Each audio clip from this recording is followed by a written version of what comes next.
Turma, bom dia. Estamos iniciando mais uma videoaula, hoje para a turma de hematologia. Vamos falar um pouco sobre as leucemias. Turma, como nós sabemos, os leucócitos são células produzidas na medula óssea e essas células, elas são as responsáveis pela nossa imunidade celular.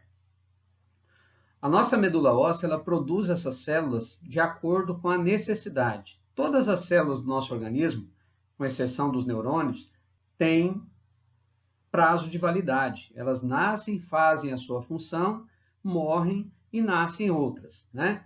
As células tronco, né? As células da medula óssea, que são totipotentes, elas é que vão produzir essas células mediante a ação de fatores de crescimento. Então, o nosso organismo ele tem um controle sobre isso. Qualquer coisa que faça sair desse controle, né? E aí a gente está falando de medicamentos, de venenos, de doenças virais, de doenças bacterianas, ou seja, qualquer coisa que altere ao nível de DNA a regulação desse processo de células. Tá? Então, a leucemia é também chamada de câncer do sangue, câncer hematológico. O que é o câncer, pessoal? O câncer é uma tumoração. O que é uma tumoração? É uma hiperplasia celular. Só que essa hiperplasia é uma produção, como é uma produção exacerbada de células, ela cria a formação de muitas células. O mais agravante é que as células que são produzidas, elas não têm a função como uma célula normal. Elas são células sem função. Porque seria muito bom, né, se você ficasse altamente defendido por essas células. Mas não, elas não têm essa função. Além do mais, toda a matéria-prima toda a matéria-prima utilizada para fazer essas células, elas são disponibilizadas para produzir esse tipo de célula irregular, essas células sem função. E aí vai faltar matéria-prima para formar as células normais, tanto da linha eritroide como das plaquetas. Tá? Então, geralmente, a pessoa que tem uma leucemia, ela cursa no seu processo da patogenia leucêmica com anemia e com plaquetopenia, necessitando, assim, de transfusões o tempo inteiro. Ok? Então, as principais linhagens de células são duas. São as células linfóides e a linha mieloide. Na linha linfóide, como o próprio nome diz, nós temos os linfócitos, tanto T quanto B. Não dá para diferenciar a olho nu na lâmina. Tá? Agora, na linha mieloide, nós temos todas as outras células. Nós temos os neutrófilos, os eosinófilos, os basófilos, os monócitos.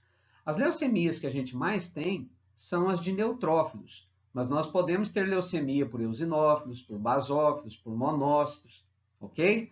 Então, quando se fala mieloide, a gente não pode lembrar só de neutrófilo, existem as outras células também. Bom, a leucemia linfóide é um tipo de câncer que desenvolve nessas células chamadas de linfócitos. Nós temos a leucemia chamada de linfóide aguda e a leucemia linfóide crônica. O que diferencia a forma aguda da crônica é a forma de aparecimento. O aparecimento das leucemias agudas é instantâneo, é rápido. Tá?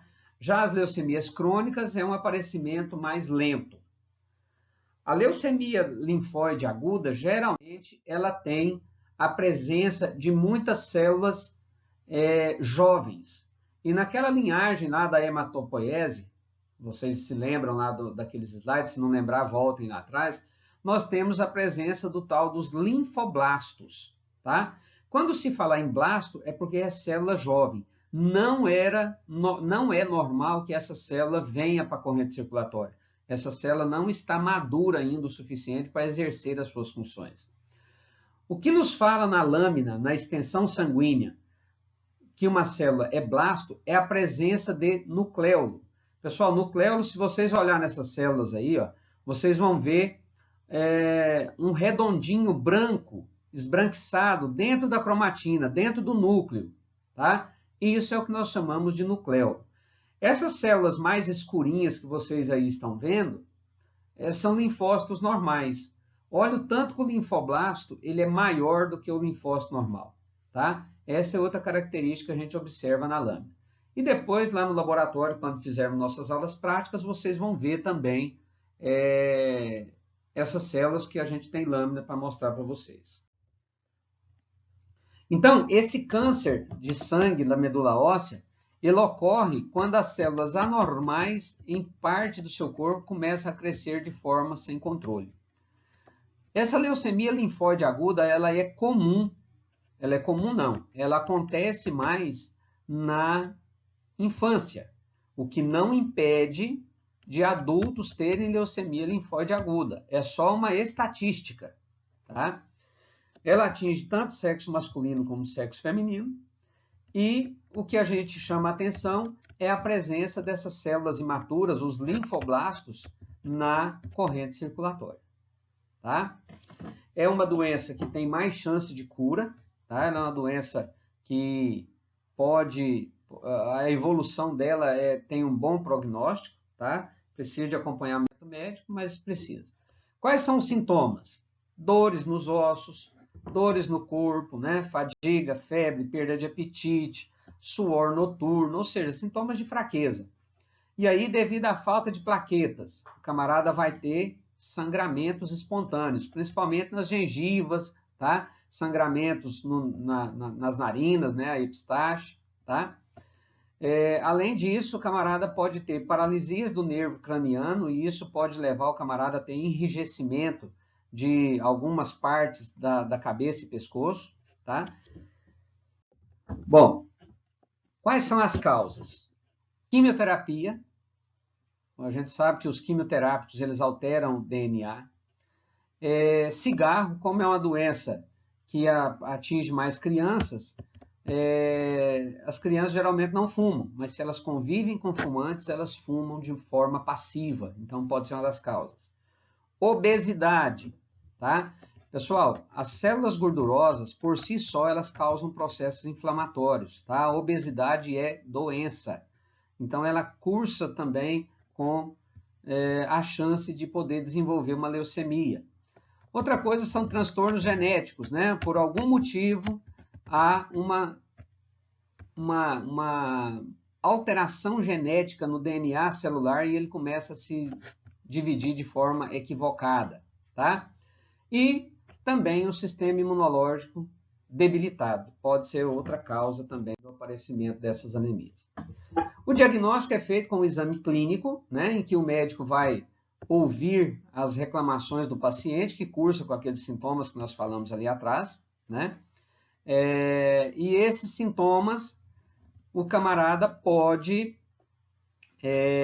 relatar e o médico às vezes não tem muita desconfiança, porque são sintomas gerais, febre, dor no corpo, cansaço, né? Pode ser uma virose, pode ser N coisas. Então, o diagnóstico laboratorial ajuda bastante, tá? Um hemograma bem feito. Eis aí, senhores, a minha insistência de quando eu falo nas minhas aulas de hematologia para a gente fazer a lâmina.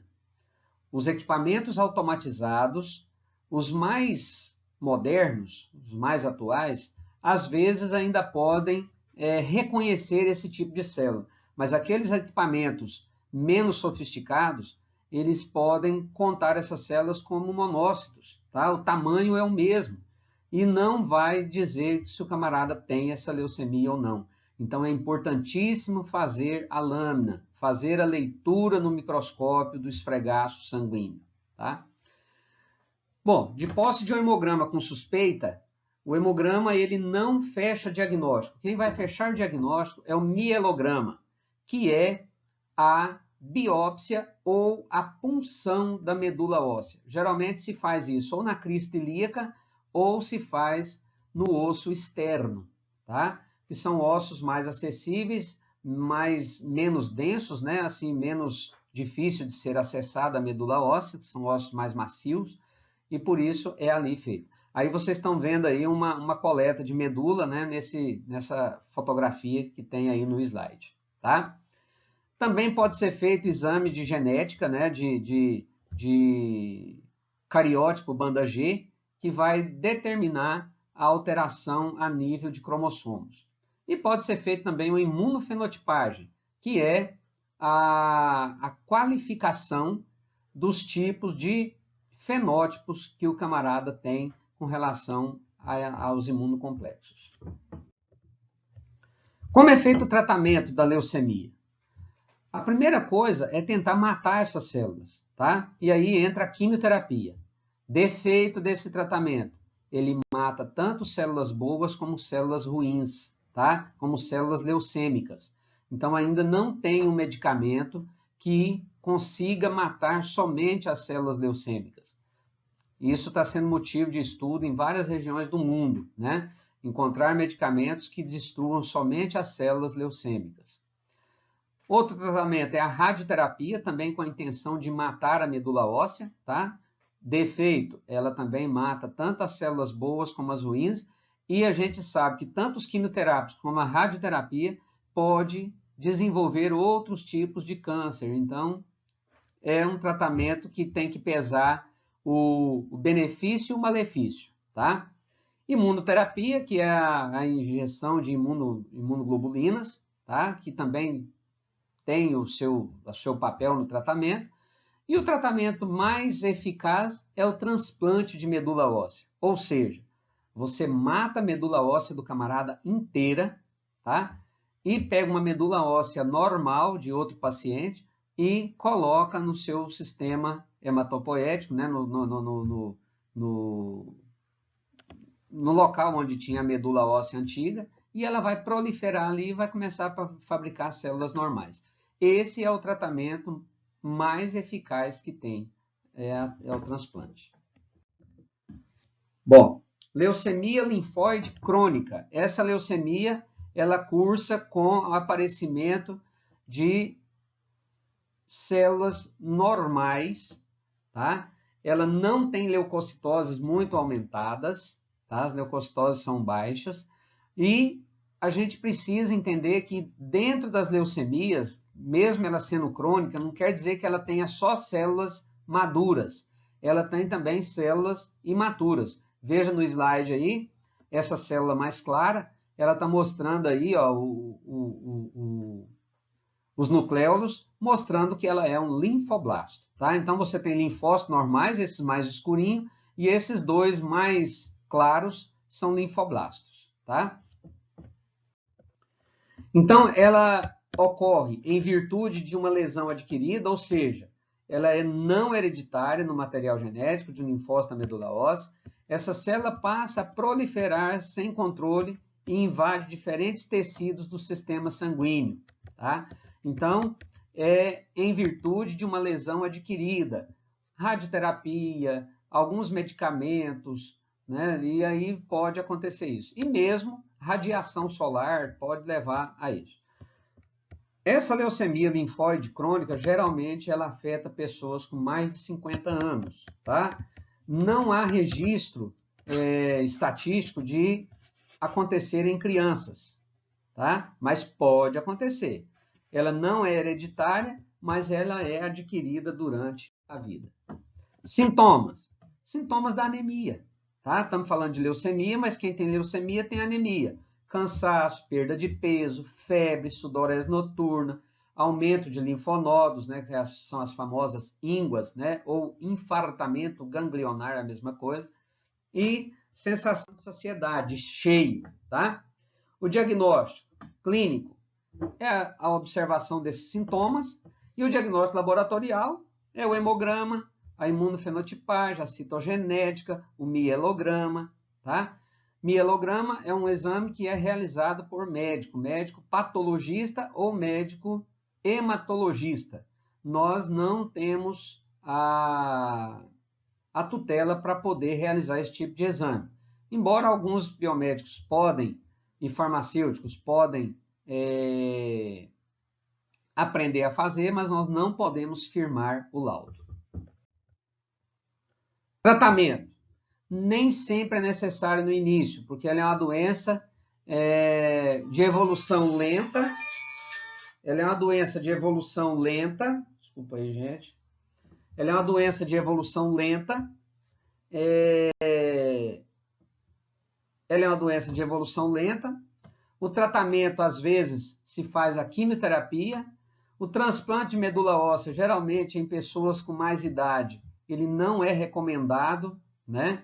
A gente sabe que, infelizmente, as pessoas a partir de uma certa idade, eles já não estão mais na fila para a realização de transplante, tá? E pode ser feita a leucoferese, ou seja, a retirada só de leucócitos da corrente circulatória por aférese, tá bom? Jóia. Vamos então agora falar um pouquinho sobre leucemia mieloide. Pessoal, a leucemia mieloide, ela também é dividida em aguda e crônica, tá? A leucemia aguda e crônica. Veja essa imagem aí, ó, essa foto, que vocês vão ver que essas células se parecem muito com o linfoblasto. Porém, a gente tem que observar o citoplasma e a gente vai ver grânulos nele, mostrando que essa célula é da linha mieloide, tá? E aí a gente vê também, ó, os nucléolos, esses espaços esbranquiçados no núcleo, redondinhos aí, isso são nucléolos. Nucléolo é onde se concentra a maior parte do material genético quando as células são muito jovens, tá? Aqui a gente vê de novo imagens, né, da leucemia mieloide aguda. Então, ele é um tipo de câncer que atinge as células ainda na medula óssea, tá? Esse tipo de leucemia ataca as células mieloides, que normalmente se desenvolve formando alguns tipos de glóbulos brancos, que eu já disse lá no início, né? Neutrófilos, eosinófilos, basófilos e monócitos. E essa leucemia mieloide aguda, ela, diferentemente da leucemia linfóide, ela ocorre em qualquer faixa etária, tanto em adulto como em crianças, como em velhos, tá? Sintomas, os mesmos, né? Perda de peso, febre, sudorese, fadiga, perda de apetite, anemia, né? Diagnóstico, mesma coisa, tá? Hemograma, o diagnóstico clínico, logicamente, né? Hemograma, mielograma e a imunofenotipagem, caso haja necessidade. Tratamento, a mesma coisa, quimioterapia, radioterapia, imunoterapia, né? Aqui mais um slide agora mostrando já uma leucemia mieloide crônica. A leucemia mieloide crônica é um tumor, né? É um câncer hematológico que ocorre também, principalmente em adultos. Então, a linfóide crônica e a mieloide crônica é uma doença mais de adultos. Ela cursa de forma lenta, né? E ela vai atingir o paciente de forma devagar. Os sintomas, aumento do baço, sensação de fraqueza, cansaço, sudorese, ou seja, aqueles mesmos sintomas que nós vimos lá atrás. Diagnóstico, mesma coisa, tá? Hemograma, morfologia do sangue periférico, mielograma, citogenética. Ok, turma, então era isso, né? E aí a gente já finaliza isso aqui e eu vou colocar os slides lá no Conecta também para vocês darem uma olhada, ok?